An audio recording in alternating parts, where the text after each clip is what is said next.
Udah? Udah record belum? Belum Udah ya? itu Raina tuh bahasa isyarat udah. Ya Allah. Ya udah nanti di-cut aja dah. Assalamualaikum warahmatullahi wabarakatuh. Kami dari kelompok 5 akan mempresentasikan mengenai PT Telkom Indonesia. Bersama saya Agung Aryansyah sebagai ketua dan juga anggota saya yang pertama yaitu Saya Reina Salwa. Saya Pilar Akbal. Saya Aldila Sabrina. Saya Nasa Sabrina. Saya Nadia Tunsara.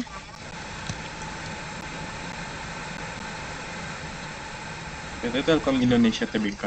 PT Telkom Indonesia merupakan badan usaha milik negara BUMN yang bergerak di bidang layanan teknologi informasi dan komunikasi serta telekomunikasi digital Indonesia. Perjalanan PT Telkom Indonesia dimulai sejak tahun 1856 ketika layanan telegraf pertama kali diperkenalkan di Indonesia. Pada tahun 1961, perusahaan ini berdiri dengan nama PN Postel, dengan kemudian berkembang menjadi PT Telkom Indonesia pada tahun 1991. Tahun 1995 menjadi momen penting karena Telkom resmi menjadi perusahaan publik yang sahamnya diperdagangkan di Bursa Efek Indonesia dan New York Stock Exchange. Hingga kini, Telkom terus berkembang dengan fokus utama pada transformasi digital.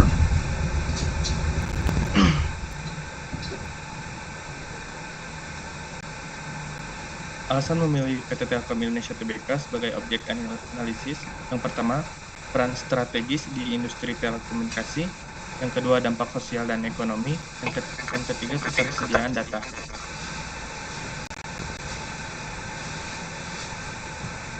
Visi dan misi.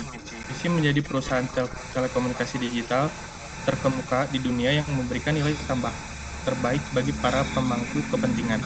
Misi yang pertama, mengembangkan ekosistem digital untuk memberikan pengalaman pelanggan terbaik. Yang kedua, mendorong transformasi digital nasional melalui inovasi teknologi. Yang ketiga, memberikan layanan telekomunikasi yang andal, efisien, dan berkelanjutan. Filosofi perusahaan PT Telkom Indonesia didirikan pada tahun 1965. Telkom berusaha untuk menjadi perusahaan telekomunikasi digital terdepan yang menghubungkan masyarakat, memberikan nilai lebih, dan mempercepat transformasi digital.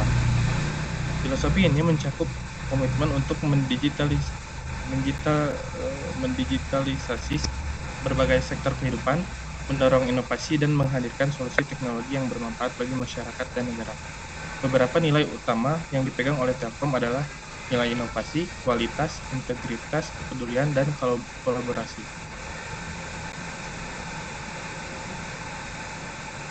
Tujuan utama PT Telkom Indonesia adalah untuk menjadi pemimpin dalam industri telekomunikasi dan layanan digital di Indonesia dengan menyediakan solusi inovatif yang mendukung perkembangan ekonomi digital nasional. Yang pertama, menyediakan layanan telekomunikasi berkualitas yang berkomitmen untuk menghadirkan layanan telekomunikasi yang andal, cepat, dan terjangkau bagi seluruh masyarakat Indonesia, baik di kota besar maupun di daerah terpencil. Yang kedua, mendukung ekonomi digital dan UMKM, bertujuan untuk memperkuat ekonomi digital Indonesia dengan memberikan akses dan solusi digital bagi UMKM. Yang ketiga, membangun infrastruktur digital nasional.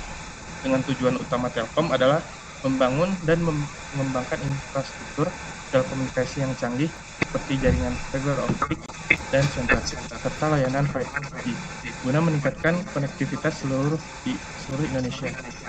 Yang keempat, meningkatkan kesejahteraan masyarakat. Melalui program tanggung jawab sosial perusahaan atau CSR, Telkom berkontribusi dalam membangun masyarakat seperti melalui pendidikan digital, peningkatan literasi teknologi, serta dukungan terhadap inovasi lokal. Pasar sasaran. Target PT Telkom Indonesia mencakup berbagai segmen masyarakat, baik individu maupun. Yang pertama, segmen konsumen. rumah tangga dan individu. Layanan internet broadband seperti IndiHome, telepon rumah, dan TV. Interaktif generasi muda dan milenial. Layanan digital seperti Telkomsel, aplikasi streaming, dan layanan cloud gaming. Yang kedua, segmen bisnis dan korporasi.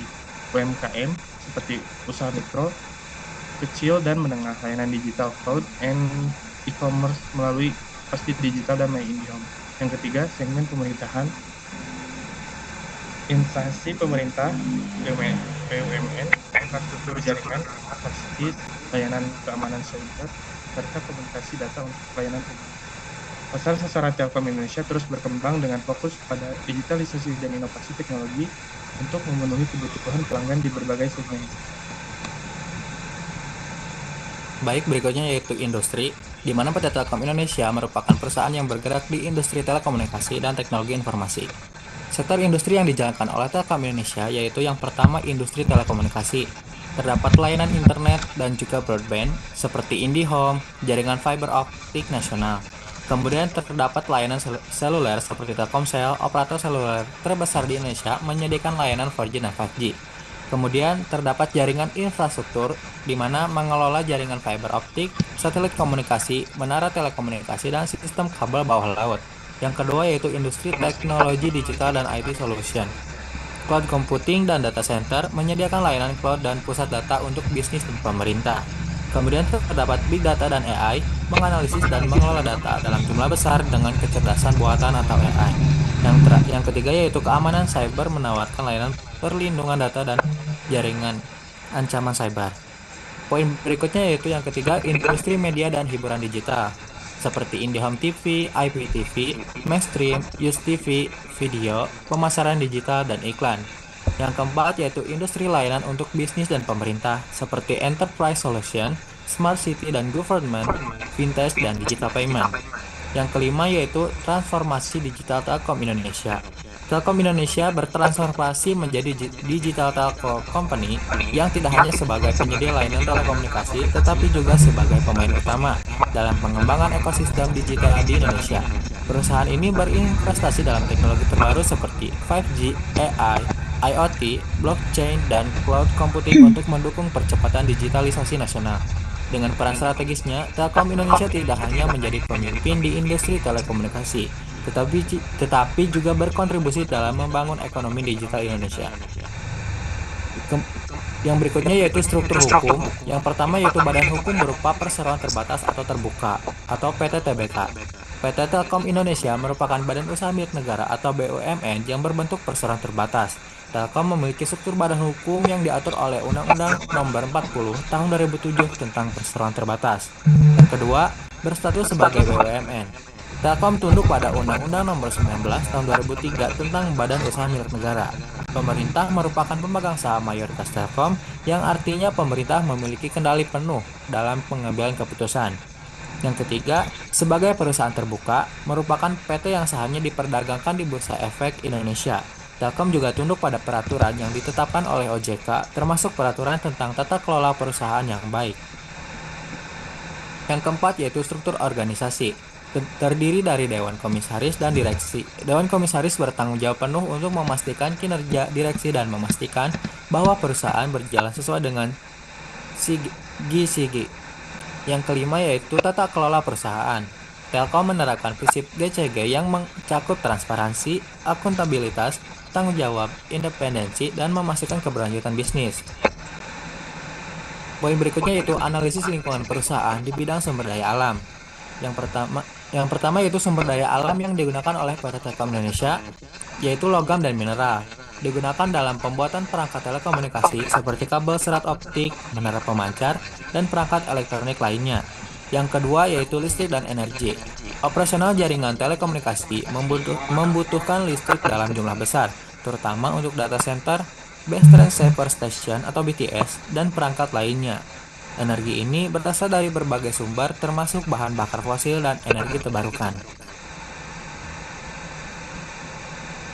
Yang kedua yaitu pengelolaan sumber daya alam dan upaya keberlanjutan. Yang pertama yaitu penggunaan energi terbarukan, di mana beberapa BTS dan fasilitas operasional mulai menggunakan sumber energi terbaru seperti panel surya untuk mengurangi ketergantungan pada bahan bakar fosil. Yang kedua, efisiensi energi, di mana terdapat penerapan teknologi hemat energi pada perangkat komunikasi seperti yang termasuk sistem pendinginan yang lebih efisien di data center yang jaringan berbasis software untuk mengoptimalkan konsumsi daya. Untuk selanjutnya, analisis kualitas tenaga kerja di PT Telkom Indonesia. Yang pertama, tingkat keahlian dan keterampilan. Dalam beberapa tahun terakhir, perusahaan ini fokus pada pengembangan tenaga kerja yang memiliki keterampilan dalam bidang digital seperti pemrograman, analisis data, dan manajemen proyek berbasis teknologi. Next.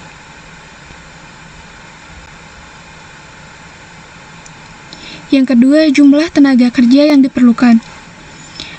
PT Telkom Indonesia memiliki ribuan karyawan yang tersebar di berbagai unit dan divisi, termasuk divisi operasional, IT, pengembangan produk, dan layanan pelanggan. Seiringnya dengan transformasi digital, permintaan akan tenaga kerja dengan keterampilan khususnya dalam teknologi dan inovasi meningkat. Next.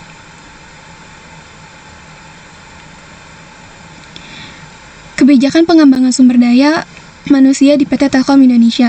Yang pertama, pelatihan dan pengembangan. PT Telkom Indonesia menyadari pentingnya pengembangan kompetensi tenaga kerja untuk menjaga daya saing perusahaan. Oleh karena itu, perusahaan ini mengimplementasikan berbagai program pelatihan dan pengembangan yang mencakup pelatihan teknis dan soft skill, program pengembangan karir, dan kolaborasi dengan institusi pendidikan seperti program Digi Kampus. Next.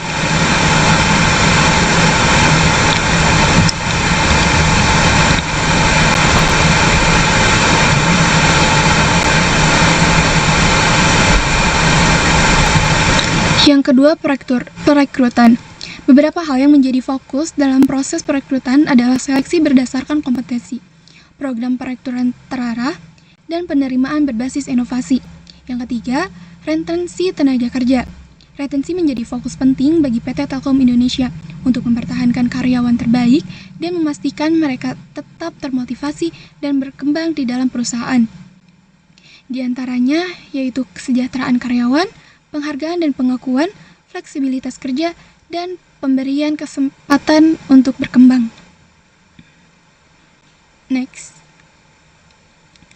Lalu sumber daya keuangan PT Telkom Indonesia. Akses terhadap modal sangatlah baik, berkat dukungan dari induk perusahaan PT Telekomunikasi Indonesia Terbuka, yang memiliki sumber daya keuangan kuat. Pendapatan dari layanan telekomunikasi dan data menjadi sumber data utama. Yang kedua, pendanaan eksternal atau internal. Pendanaan eksternal digunakan untuk mempercepat pengembangan tanpa membebani kas internal. Next. Berikutnya adalah sistem infrastruktur yang terjadi di PT Telkom Indonesia. Yang pertama yaitu sistem IT. Beberapa sistem yang digunakan untuk memastikan keberlanjutan operasional dan efisiensi adalah yang pertama, data center. Telkom Indonesia memiliki pusat data center yang besar dan terbesar di beberapa lokasi, yang berfungsi untuk menyimpan dan mengelola data secara terpusat dan aman. Infrastruktur data center ini mendukung layanan berbasis cloud dan solusi big data, yang menjadi salah satu penopang penting untuk perusahaan yang bergerak di bidang teknologi informasi dan komunikasi. Lalu sistem jaringan dan infrastruktur IT.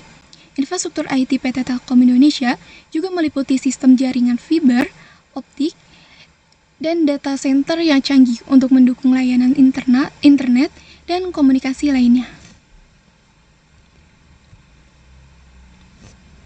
Selanjutnya ada fasilitas produksi. Fasilitas produksi PT Telkom Indonesia sangat penting untuk mendukung operasional layanan telekomunikasi yang mereka tawarkan. Ini mencakup beberapa area, seperti yang pertama ada pabrik perangkat telekomunikasi, yaitu Telkom Indonesia memiliki fasilitas produksi perangkat telekomunikasi yang penting untuk mendukung jaringan mereka, seperti perangkat penghubung jaringan modem dan perangkat lainnya. Lalu yang kedua ada pabrik fiber optik. Dengan berkembangnya kebutuhan akan internet kecepatan tinggi, Telkom Indonesia memiliki fasilitas untuk memproduksi dan mengelola kabel fiber optik yang menjadi tulang punggung jaringan internet mereka. Lalu yang ketiga ada teknologi yang digunakan untuk efisiensi.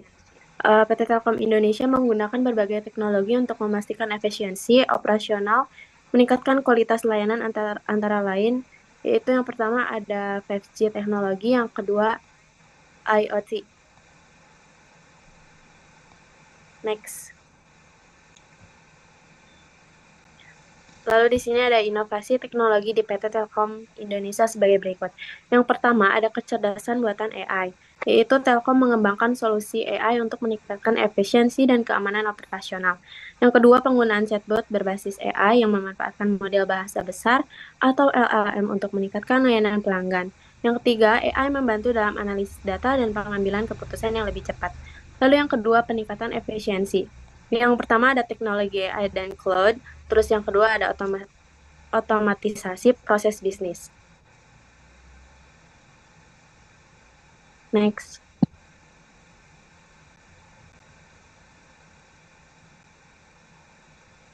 Terus di sini yang ketiga ada infrastruktur digital. Netra DC sebagai penyedia infrastruktur data center berbasis AI yang mendukung berbagai industri. Terus juga ada menyediakan ekosistem yang fleksibel.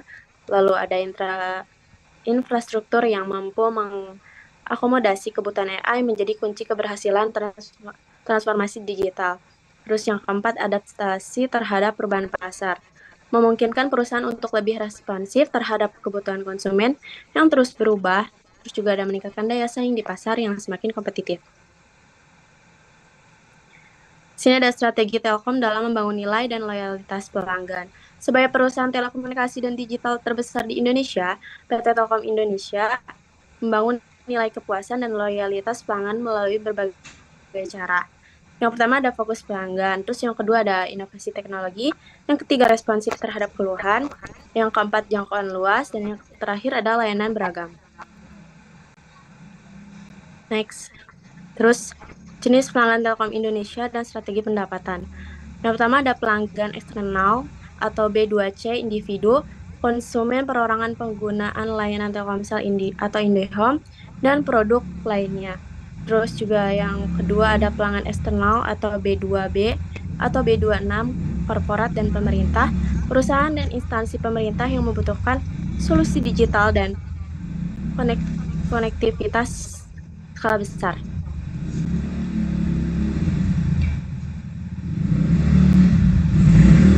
Selanjutnya yang ketiga yaitu pelanggan antara atau mitra bisnis, distributor, agen, dan mitra strategis yang membantu memperluas jangkauan pasar Telkom.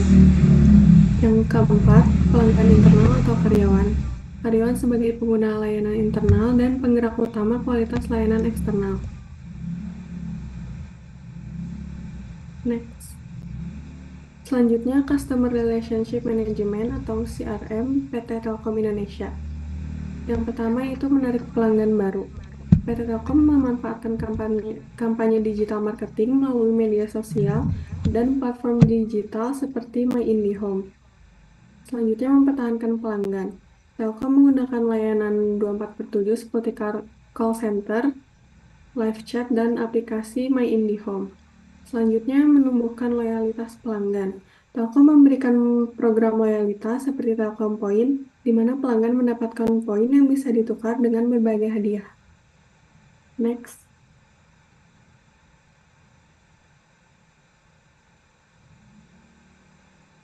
Selanjutnya, perilaku konsumen memengaruhi strategi pemasaran perusahaan. Perilaku konsumen saat ini sangat dipengaruhi oleh kemajuan teknologi dan tren digital. PT Telkom Indonesia menyesuaikan strategi pemasarannya sebagai berikut. Yang pertama, pengaruh teknologi. Konsumen kini menginginkan layanan serba digital dan instan. Selanjutnya, media sosial. Telkom aktif menggunakan media sosial seperti Instagram, Twitter, dan YouTube untuk membangun engagement dengan pelanggan dan memberikan informasi terbaru. Yang selanjutnya, tren gaya hidup. Karena gaya hidup masyarakat yang lebih bergantung pada internet untuk bekerja, belajar, dan hiburan, Telkom terus meningkatkan kualitas jaringan dan kecepatan internet fiber optiknya.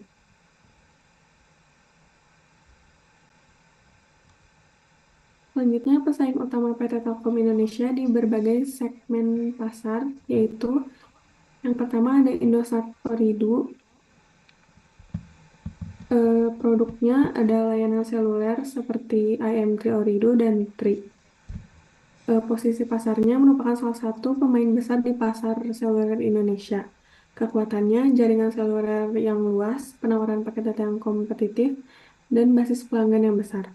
Kelemahannya itu pangsa pasar masih lebih kecil dibandingkan Telkom. Yang selanjutnya ada MyRepublic. Produknya itu layanan internet. Posisi pasarnya pemain yang berkembang di segmen menawarkan kecepatan tinggi. Kekuatannya itu fokus pada kecepatan internet dan hiburan. Kelemahannya jangkauan geografis fixed broadband yang terbatas.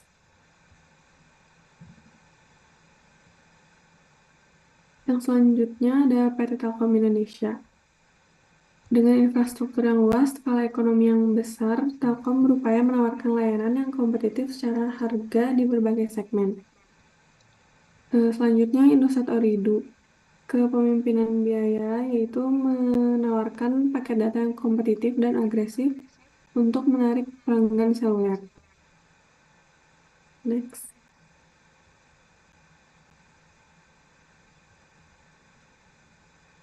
Selanjutnya, strategi bersaing yang digunakan oleh PT Telkom Indonesia dan para pesaingnya bervariasi seperti XL Axiata, Smartfren, Biznet, dan MyRepublic.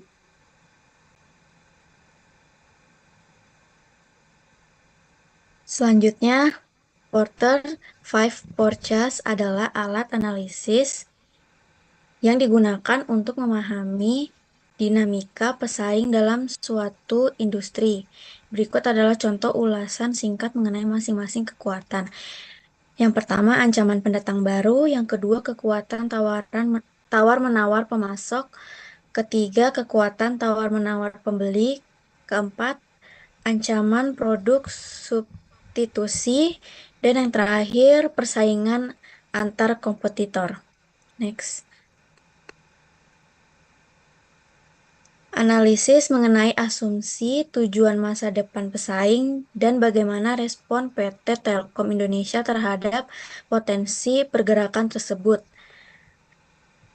Meskipun sulit untuk mengetahui secara pasti asumsi dan tujuan internal setiap pesaing, kita dapat membuat perkiraan berdasarkan tren industri dan strategi yang mereka tunjukkan. Yang pertama, Indosat Ooredoo Quotient.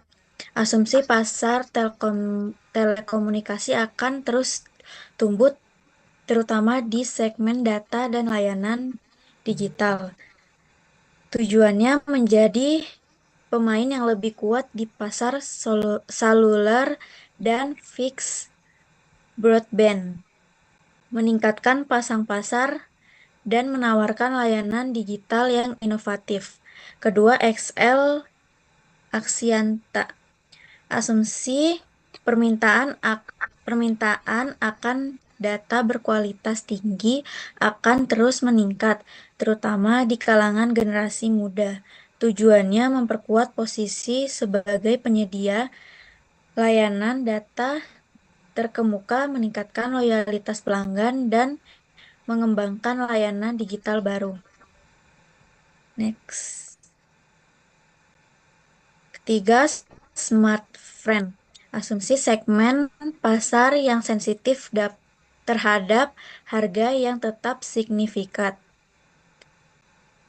Tujuan mempertahankan dan memperluas pasang pasar di segmen value serta mungkin mengembangkan layanan di luar konektivitas. 4. Biznet. Asumsi kebutuhan akan koneksi internet fixed broadband yang cepat dan andal akan terus meningkat, terutama untuk bisnis dan residensial di perkotaan. Tujuan memperluas jangkauan jaringan fixed broadband, mempertahankan kualitas layanan premium, dan mengembangkan solusi untuk segmen bisnis. Kelima, My Republic. Asumsi pasar fixed broadband dengan permintaan kecepatan tinggi akan terus berkembang, terutama di daerah perkotaan. Tujuan memperluas jangkauan geografis layanan fixed broadband berkecepatan tinggi dan meningkatkan pasang pasar di segmen tersebut. Next. Respon PT Telkom Indonesia terhadap strategi potensi pergerakan pesaing. Pertama, memperkuat unggulan kompetitif. Kedua, respon terhadap pesaing harga. Next. Ketiga, kemitraan strategis. Keempat, fokus pada segmen yang menguntungkan. Next. Oke, mungkin cukup sekian dari kelompok kami. Mohon maaf apabila terdapat kesalahan, apabila eh sekian dari kami. Wassalamualaikum warahmatullahi wabarakatuh. Alhamdulillah.